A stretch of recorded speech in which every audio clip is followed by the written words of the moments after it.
Hello and welcome. My name is Gidget Marie, and I'm an 8-year-old dachshund. I'm here to discuss a disease called IVDD, Intervertebral Disc Disease. This is part 1 of a 6-part series. In this video, I will define IVDD and give you a rough overview of my journey with the disease. So, to define intervertebral disc disease, otherwise known as IVDD, is when the discs between the vertebrae of the spinal column either bulge or burst into the spinal cord space. This is what a normal spine of a dog looks like. And this is the spine of a dog with IVDD. Here, let's split the screen in half. On the left side is a normal spine, and on the right side is a spine with IVDD. So see here that pink cushioning disc on a normal spine? Now look here, the pink cushioning disc is pressing or bulging against the spinal column of a dog with IVDD. These discs then press on the nerves running through the spinal cord, causing pain, nerve damage, and even paralysis. It is important to note that IVDD is not a result from an injury. It is a disease, and it is a lifetime disease.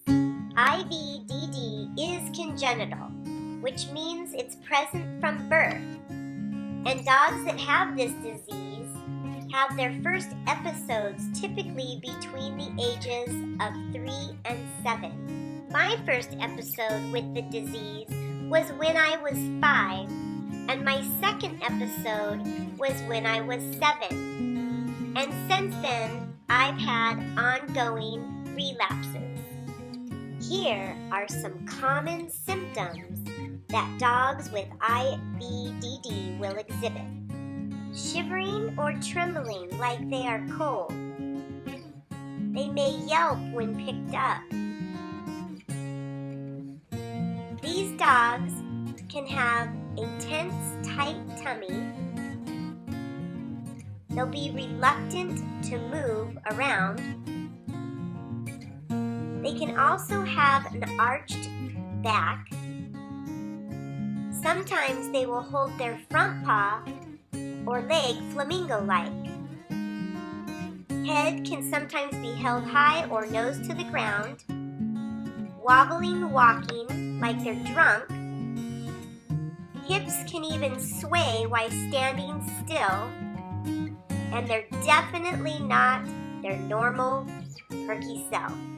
If your fur baby shows any of these symptoms I've just mentioned, restrict your dog's movement by placing them into a crate or carrier immediately until you can get them to a vet. The crate should only allow enough room for your dog to stand up and turn around and be able to stretch out its legs fully. You need to see a vet knowledgeable with IVDD. Your current vet may not be the right vet. So see if they can refer you to a colleague who specializes in IVDD. There are 2 different options for treatment, and with the help of an IVDD specialist, you can choose what course of action is best for your pet. The 2 options are conservative or surgery. Conservative is a non-surgical, non-invasive course of treatment consisting of strict crate rest, typically lasting for about 8 weeks, along with pain and anti-inflammatory medications. Surgery is another treatment. It's an invasive treatment that has surgery-associated risks. so you should always seek a board-certified neuro or ortho surgeon. Neither of these treatments come without risk, so you must do your homework. There are many places to go on the internet for information about IVDD. However, one of the best places that my mommy found was DodgersList.com. It is a whole website entirely dedicated to the support and education of IVDD. This website was instrumental to helping my mommy and daddy figure out what options were available in regards to this disease. Not only does Dodgers List have a wealth of information you can read, they also have a support forum where you can get help with your fur baby situation. If you post in the support forum, your post will be answered within 24 hours. My first episode with IVDD happened when I was 5, and again when I was 7. But both times my mom and dad have chosen to do conservative treatment. This is a very personal decision that you will have to make for your pet. So whether you decide conservative or surgery treatment for your pet, do your homework so that you are confident you are making the best decision for your little baby.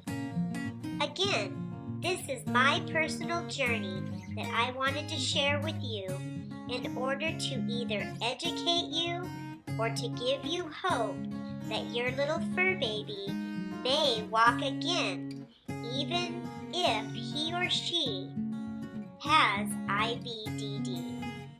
I have been very fortunate and have walked again both times after my 2 episodes with IVDD, as well as a few small relapses. There is good hope, and it is in the cards for all dogs to get back to enjoying life again with their family. Be sure to join me in part 2, where I will give a detailed look at my first episode with IVDD and my treatment and recovery. Like and subscribe so you won't miss out on part 2 of this 6-part series.